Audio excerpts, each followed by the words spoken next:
un pays comme la France, par exemple, on sait que 40% du taux de natalité est assuré par des populations étrangères. C'est une réalité aussi. Donc maintenant, on est dans une situation où c'est ce que vous dites qui renforce l'extrémisme. Quand vous dites que l'immigration pose un problème, il faut aussi parler des avantages de l'immigration. Parce que moi, quand je travaille en France, je paye mes impôts ici. Donc les étrangers qui sont là, il y a une partie qui peut travailler et envoyer au pays aider. La majorité paye ses impôts, s'installe dans vos pays, enrichit vos pays. Donc ce sont des citoyens productifs. Après, il faut voir, il y a une minorité qui vient, il y a des morts, certes. Mais je voulais souligner une chose. Le discours que vous avez, il est encore légitime tant que l'Afrique restera muette. Et moi, aujourd'hui, je voulais m'indigner pour le silence de l'Union africaine. Les gens là qui meurent sur les plages, et je mesure mes mots, si c'était des Blancs, la terre entière serait en train de trembler. Ce sont des Noirs et des Arabes. Alors eux, quand ils meurent, ça coûte moins cher.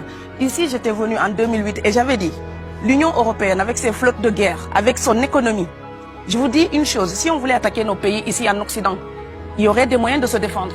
Donc si on voulait sauver les gens dans l'Atlantique, dans la Méditerranée, on le ferait.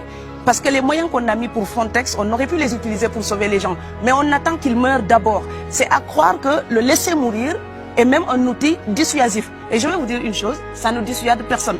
Parce que quelqu'un qui part et qui envisage l'éventualité d'un échec, celui-là peut trouver le péril absurde et donc l'éviter.